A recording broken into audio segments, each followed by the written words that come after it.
Hey there, Brady here with your daily tennis lesson. So we're looking at success at the net this week at DTL, and we've gotten to our hopefully finishing shot, which is going to be the closing volley. All right, we've looked at how to hit the approach, what to do with it. We've looked at the first volley. We've looked at lateral positioning at the net. And before we actually get to this shot, obviously there's some vertical positioning that needs to occur after our first volley.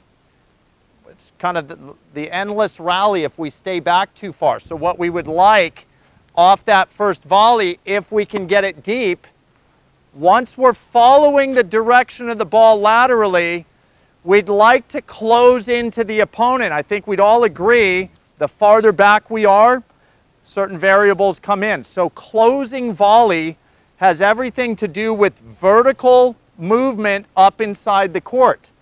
Now, we're not going to really touch on the lob here, but when you are closing, you always need to leave yourself a little bit of a buffer between yourself and the net so that if the lob does come, you've got a little bit of a leeway to be able to get back and cover it. All right, so now, generally there's two shots we're going to see.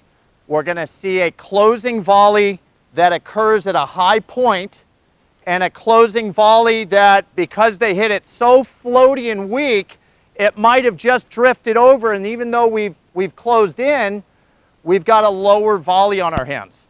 So let's look at the first option, because that's our favorite option. That's the high closing volley. Okay, let's look at the target for this shot is not going to be too extreme. It's definitely going to be back to this side of the court because Mark's tucked in the corner. It really frustrates coaches when this player feels like they have to hit the sideline over here. There is no chance Mark from that corner can get to a ball that is hit well, hit firm, halfway between the single or the center line and the singles line. So something in this fashion where it's firm, it kind of dissects this half of the court, and honestly just lands somewhere near the service line. We don't need to bring the baseline into play. We definitely don't need to bring the sideline into play.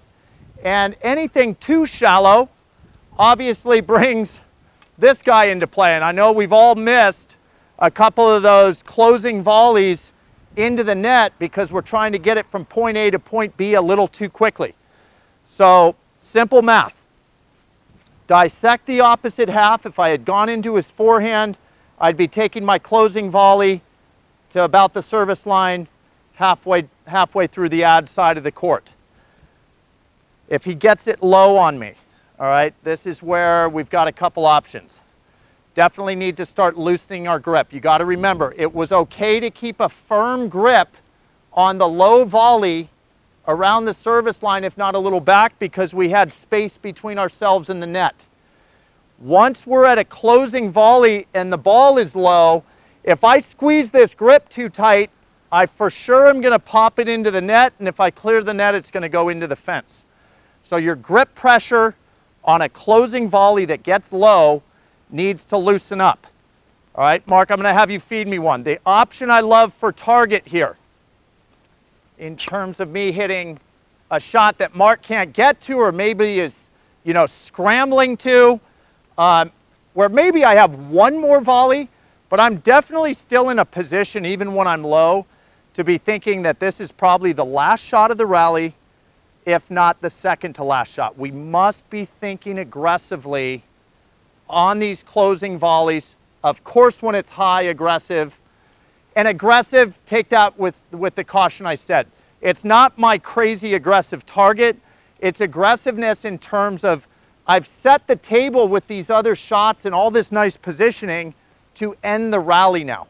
It's an aggressive thought about finishing off the point. I don't need to be thinking about, these crazy targets. And the same with soft shots. I think it's really simple for players at the club level to get one of these low balls and turn them into a defensive player that pops the ball up into the middle of the court. And all this work we've done, and now this guy has an easy put away. So even when you're low, be thinking, hey, I've got this guy where I want him, and something that's soft and maybe angle once in a while.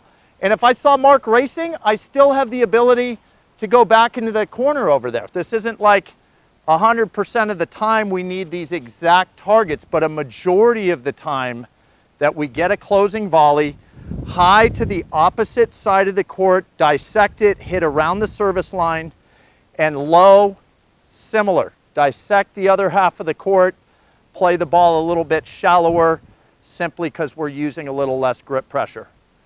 And now we're really on our way to having success at the net if our closing volleys are finishing off rallies, okay?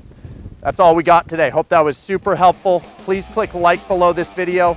And if you have not subscribed to our channel yet, please do so, as well as check down below me in the description of this video. You'll find the link to 3 free courses Mark and I have put together. I think you'll find those really helpful as well. All right, so until next time, be well. We'll see you soon at Daily Tennis Lesson.